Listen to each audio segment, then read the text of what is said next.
It's just like Mega Man. Baton pass. This is. What's the difference between a chickpea and a garbanzo bean?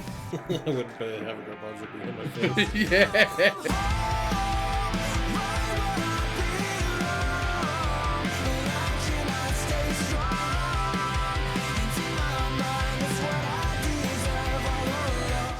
Alright, no plans today. Everything is all good for the day.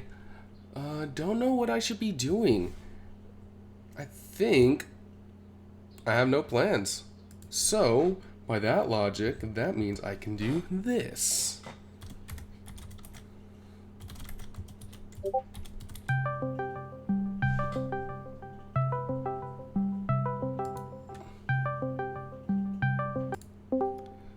Yellow? What's going on? Nothing much. Just done with the day. What about you? Well, I was just making sure that you remember that it's Wednesday, and I need your Mark of Mastery episode for the day. Oh, yeah. Yeah, forget everything you just saw, alright? None of that happened. This is totally not a champ I picked to fulfill a specific need. But hi, welcome back to Mark of Mastery, a series where players that are down bad, such as myself, teach you guys here how to play those champs, as well as learn how to play said champs with one hand. I'm talking about you, Akali mains, you know what you've done. Last episode, we talked about the perfect support Lux, and now we venture back to the jungle to cover one of my favorite champions for completely unrelated reasons. It's the sadistic demon Evelynn. 2K. You guys are getting shut down. I know, right? You ever just get bored and start to play ARAM to see what champions interest you the most? That was me at the start of 2020 when I was getting in the league. And Tanner, who was my roommate at the time, said that we only play ARAM because norms were scary. Fast forward 3 years later, nothing has changed. I then reroll into a pink monster who has been probably everyone's sexual awakening in this game besides Ahri. Now I play this champ whenever I'm not bound to playing ADC. When talking about jungle champs, there's always different categories to choose from. You have fighters like Mordekaiser, Volibear, and Lilia. You got tanks like Zac, Poppy, and Sejuani, and then you have Talia.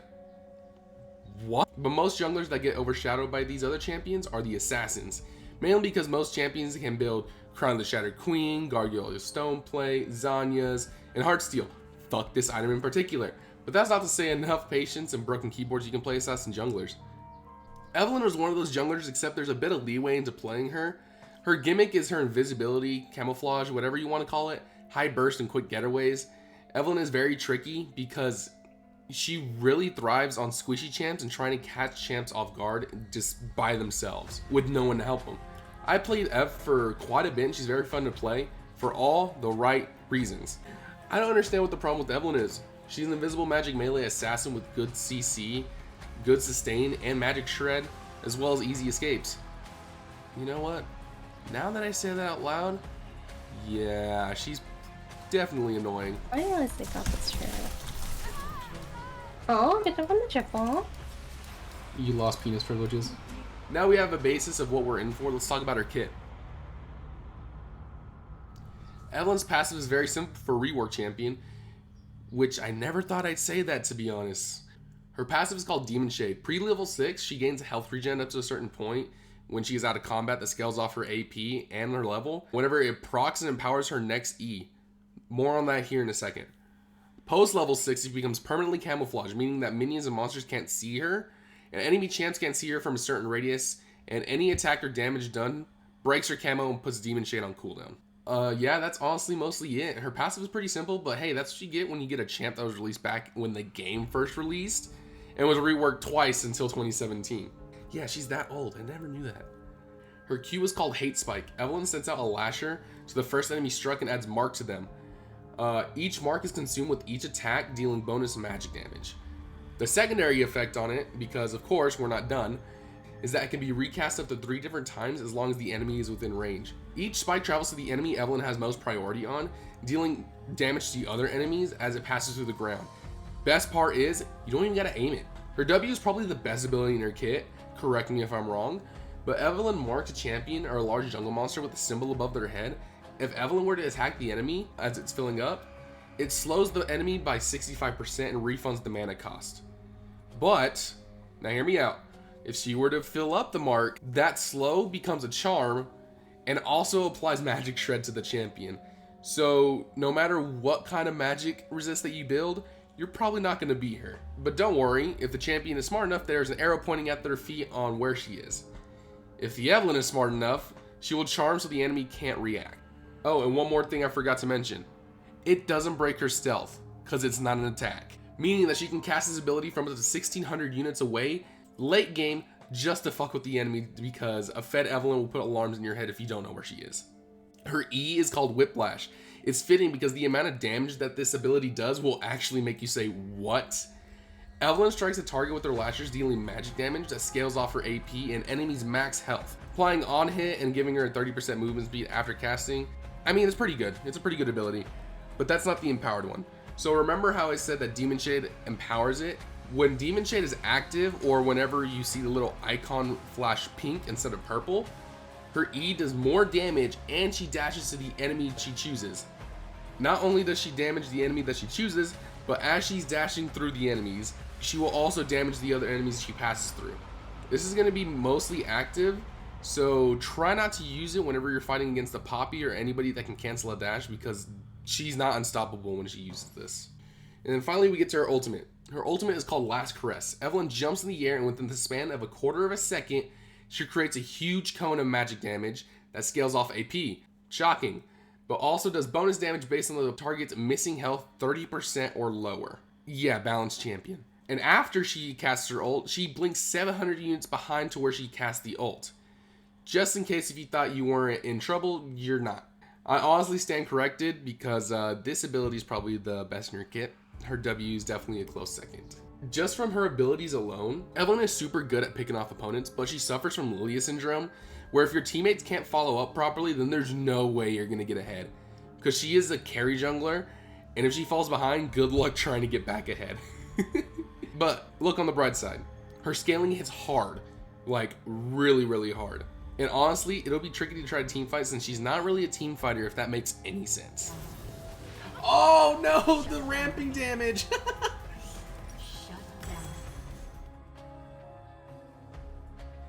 For bans, you want to avoid any champion that probably can just outpace Evelynn, or just says no to her abilities. So like Hecarim and Rek'Sai, because one travels at Mach 5 and the other can see you regardless if you're stealth or not. And might as well throw Diana in there, because she can just cash up to you and do more damage. I hate that champion so much. For runes, I usually go Domination with Electrocute, since she's always gonna proc it with anything in her kit. And then Sudden Impact is good because it's always gonna be active, because she's gonna be stealth for 90% of the game. And then Eyeball Collection for even more stacks, because who needs more stacking on a AP champion, right? And then you either take Relentless Hunter or Ultimate Hunter, because at max rank her ultimate will be on a 30-second cooldown, or you can just try to zoom across the map trying to catch everybody else off guard. And then for secondary runes, I use Gathering Storm because her late game efficiency will just boost. Absolute Focus because late game her passive will almost heal her up to full. Again, balanced. And then bring double adaptive and extra armor. Regardless on how you play her, it's always a good focus to make sure you want to farm as much as you can, because let's be honest, you're probably going to be useless until you reach level 6 anyway.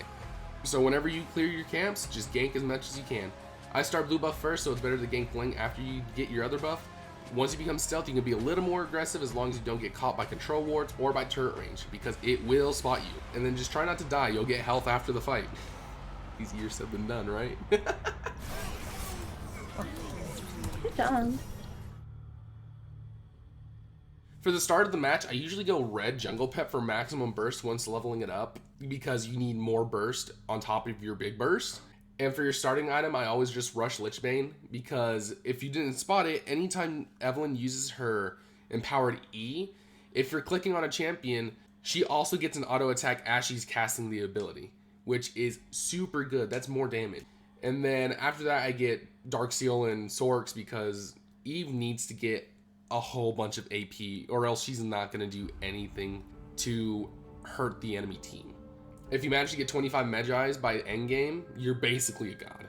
And then for your mythic item, might as well just go either Rocket Belt or Night Harvester. Both are really good for closing gaps on other champions, After that, high damage AP items are your go-to. Void Staff, Horizon Focus, and Rabadons to top it off, and you have a decent amount of AP burst on low CD by the end game. If you have like Elixir or Sorcery, you can probably hit 1000 AP by the end of the game. She's a big force to be reckoned with if you're not paying attention on what she's doing. Ooh, he ignited me. He ignited me. Okay, cool. Heal. It's better in the dark. Ooh, that was scary.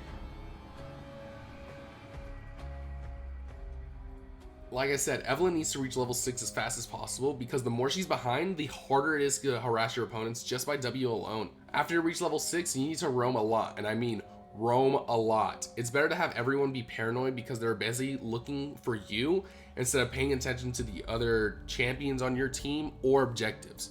So most of the time, you can probably get free objectives if you're playing her right anyway. And it's just amazing that you just get free lane pressure just by existing whenever you hit level 6. And also another big tip is just to take picks as much as you can.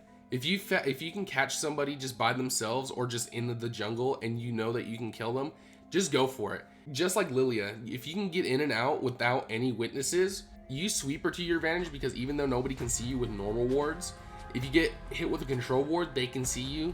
So always try to use Sweeper to get rid of it just in case if they have another ward on top of that control ward. More than likely, people are going to be putting wards in areas where you're going to be out of stealth, like camps, bushes, or just any places that they can try to see you. Using your burst to its potential is really good, so the best way to do it is to press W on a champion, but make sure that you press W on an instance where they're going to back up into you. Because if you just press W, more than likely they're going to be running away as fast as they can. Which is why whenever I use W, I always make sure I get into the lane and then use W, that way they can move towards me.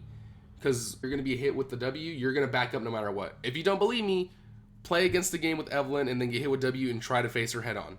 And then once that works, just use your full combo, which is going to be W, Q, E, and then ult. More than likely, you'll probably kill somebody in that full combo if you have a good AP ratio. Late game, that combo will be up about every 30 seconds because mages have some of the lowest cooldowns. Look at Lux for crying out loud. And they got... So tanky. Yeah, so angy. I said tanky. Oh, I thought you said angy. Oh my goodness. Honestly, overall, Evelynn is a super strong champion, and any kind of unseen threat is so good for your teammates. Other champions like Twitch, Kha'Zix, and Shaco do all this harassing because they have camo built into their kit, whereas Evelynn, it's all the time once she hits level 6, okay? Honestly, she's one of my favorite champions of all time. And then, yeah, again, haha, sexy demon champion. First of all, I won't confirm or deny that that is the reason I picked her, but despite all that, the games are fun, and it was fun playing with the people alongside me. Because as you can see from the most clips, I was playing with other people besides my normal friend group, because most of the time, Tanner is the main jungler, and all my other buddies, they like the roles that they play. So I needed some assistance with some other friends, so shout out to Lumi and Izzy for helping me out. Thanks for sticking around and supporting the series. It has been rough because some of my friends have been slowly inching away from League of Legends normals, but we will do our best to try to get these champions out for you guys, including next episode's champion, which is a big reason on why Rito needs to not overtune a rework for a dead champion. Again, thanks for watching, and we'll see you in the next video. Bye! Let's go!